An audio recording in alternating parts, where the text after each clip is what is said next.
chocolate is scrunchy. Sure, one of the old-time greats.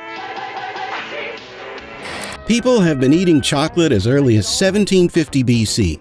In fact, ancient humans were so fond of chocolate that they were using it as medicine and even in religious rituals. Today, this delicacy is available everywhere on the planet, with companies shipping out as much as 3 million tons of it every year. So how do they do it? Our journey starts all the way in Africa, previously home to the Mayans, who were the first people to discover the secrets of the cacao tree. But it had less to do with their detective abilities than their geographical location. You see, the cacao tree needs incredibly specific conditions to grow, like a temperature of 25 degrees and a humidity of 80% or above, conditions only met by certain locations along the equator of the Earth, one of which the Mayans occupied. To this day, a majority of the world's cacao supply comes from this region. And the way cacao is harvested hasn't changed much since the age of the Mayans either. This is mainly because cacao trees are incredibly delicate and the cacao pods don't just simply fall to the ground.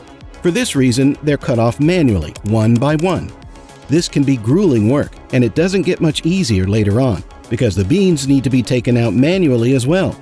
This means each worker has to sit down and channel their inner fruit ninja to secure the beans, which at this point are covered by a sticky white pulp. If you think that doesn't look anything like chocolate, you'd be right. The cacao beans have yet to go through a crucial process to their look and smell. The beans and the pulp are placed in special fermentation boxes covered by banana leaves, where they're kept for 3 to 9 days. This process is important because not only does it kill bacteria and get rid of the white pulp, but also gives the beans their signature brown color and taste. The fermented beans are ready to be placed in the sun for drying. This is mainly done to remove moisture and to inhibit the growth of fungi, bacteria, or mold, but it has the added benefit of developing the flavor of the beans. Once this is done, the beans are ready for their journey to factories across the world. After they arrive at the factory, the beans are inspected by a team of quality assurance officers. This process consists of cutting the beans to ensure they're the right color and have the required consistency. Once they're approved by the QA team, the beans are off to a specialized processing plant where they're roasted, first on screens and then in revolving cylinders through which heated air is blown. Over a period of 30 minutes to 2 hours, the moisture in the beans is reduced from about 7% to about 1%. The roasting process also triggers a browning reaction, in which more than 300 different chemicals present in the cacao beans interact.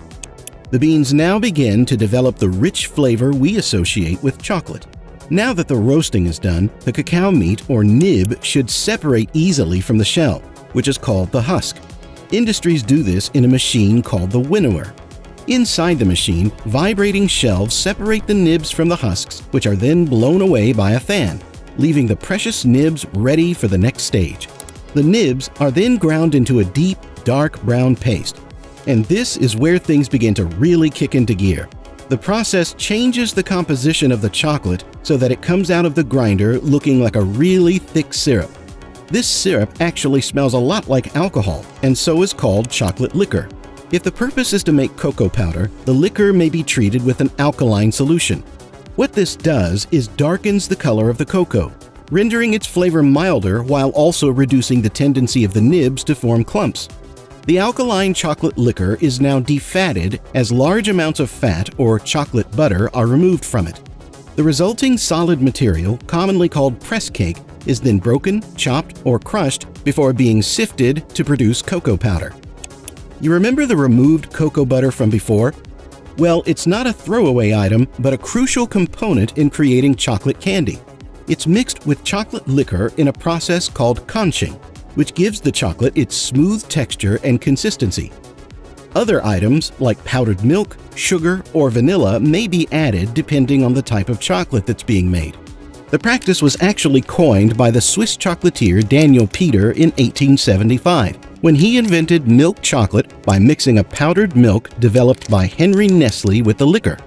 Now that the texture is there, it's time to give the chocolate its patented snap. This is done through a process called tempering, in which the chocolate is slowly heated and cooled. What this does is alter the crystals within, giving the chocolate a uniform composition throughout. Once the chocolate is tempered, it's ready to be poured into molds to make bars of chocolate. A final check is done to ensure there are no air bubbles and the chocolate is pristine. It's then wrapped in foil or paper packaging to keep it fresh. These chocolate bars may look small, but the industry makes up to $50 billion a year. If you make that many chocolate bars, you probably need a lot of aluminum foil to wrap them. Click here to see the amazing way aluminum foil is made.